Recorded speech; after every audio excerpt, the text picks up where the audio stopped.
And shifting focus to the East African nation of Kenya, it has taken a major step to deepen its partnership with China. Both the sides announced that they have upgraded their ties to a new level. This announcement was made during a meeting between President Xi Jinping and Kenyan President William Ruto in Beijing. This was Ruto's first state visit to China since taking office in 2022. Both leaders committed to building a long-term relationship that would promote stability between China and Africa.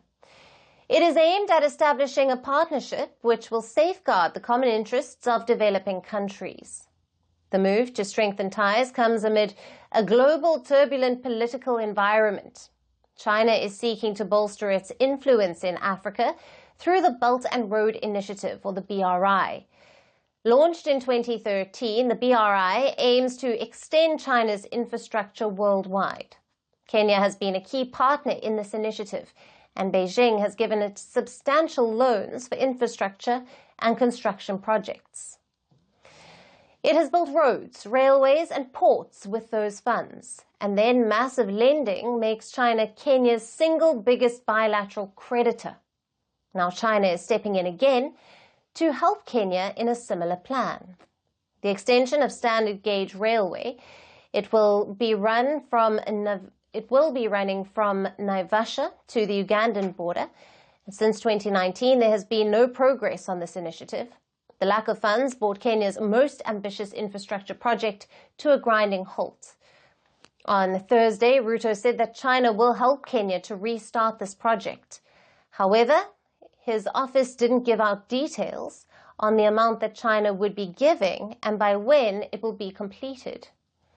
Now, adding to this, China also committed to expanding a highway. It will link Nairobi to the Rift Valley in the city of Nakuru. Both state and private Chinese investors will be involved in this. In total, Ruto and Xi signed 20 cooperation agreements. They cover vast areas, including vocational education, e-commerce, water resources, and so on.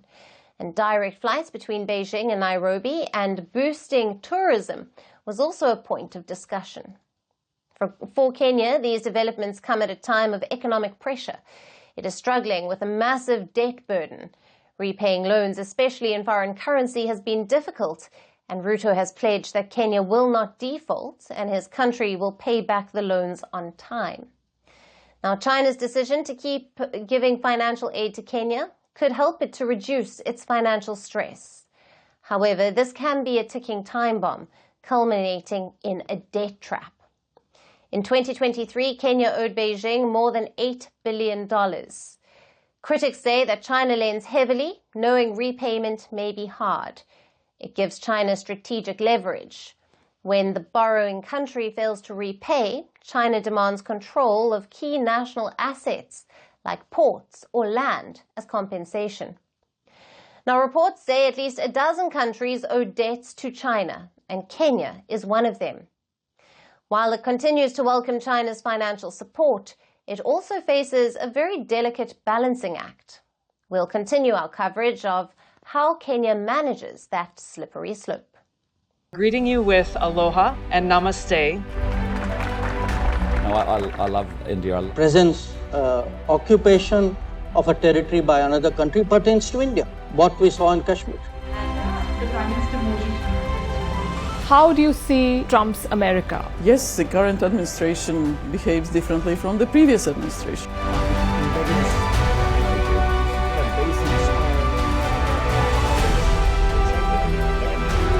Are you saying that there are foreign powers who are trying to bring down the current government in Syria? Exactly. Bluntly, Iran, maybe Russia too. Prime Minister Modi committed to South-South, cooperation. Not over 50%. Is Ukraine prepared to pay the price for that peace? No compromises at the cost of territorial integrity and sovereignty.